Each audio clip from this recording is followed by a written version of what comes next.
guys, welcome back to my channel. My name is Monica and this channel is all about helping emerging bands get ahead in the music industry.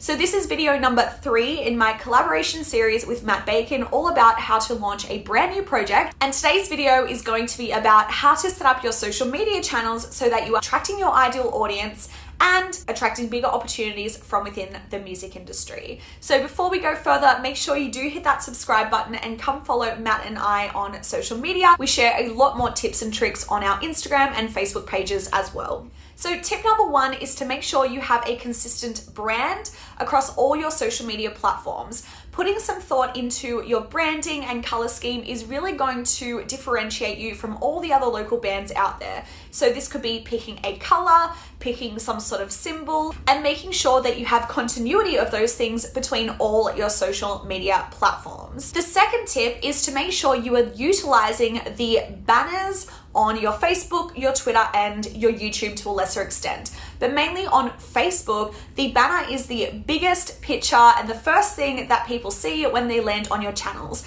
So you always want to be using your banner to promote something. You don't want to have just a plain band photo or a live shot. You want to tell your audience what you want them to do next, your CTA, your call to action. So you can promote an upcoming video, you can say stream my album, you can promote an upcoming tour. I like to use a free graphic design tool called Canva to create my graphics for stuff like that.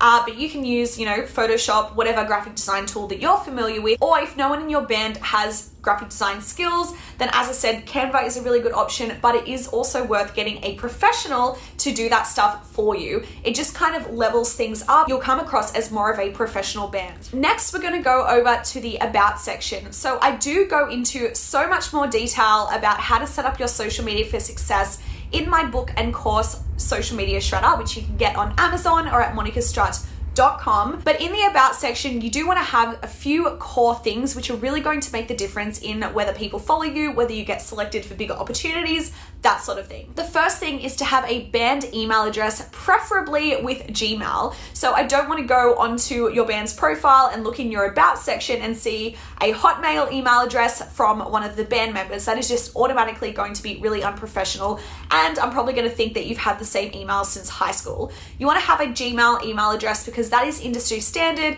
It means you can coordinate, with your Google Calendar, with Google Drive, that sort of thing, and you're just going to look like you live in 2020 essentially. You also want to make sure that you are checking your band email frequently, because quite often bands miss out on opportunities because they're just not checking their email address frequently enough. Have at least one person in the band, ideally all of them, having the band email set up on their phone so that you never ever miss a band email. Trust me, at the beginning, you're not getting multiple emails a day. It's really a small thing that you can do to make sure you do not miss out on any opportunities that come your way. The next thing is to have your influencers clearly listed. Now, Facebook has recently taken away a lot of the fields that they used to have in the About section. So depending on how long ago you set up your band's social media, you may or may not have the influencers section in the About section of your Facebook page.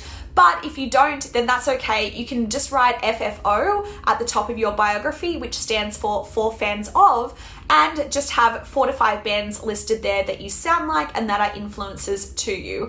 I would sort of more lean towards the sounds like rather than influencers, because musicians can have really, really random influences. For example, I'm influenced by Axl Rose, but my band plays like modern metalcore / hard rock, and in no way, shape or form does it sound like 80s glam. So keep it to bands that you actually sound like, and as I said, if you don't have the influencers or sounds like sections in your About, then you can just have FFO at the top of your biography section, and that's going to do the job. And the reason for that is you want people to know what you sound like before they even listen to your music. That's going to determine whether they click follow or whether they consider you for a support slot or something like that.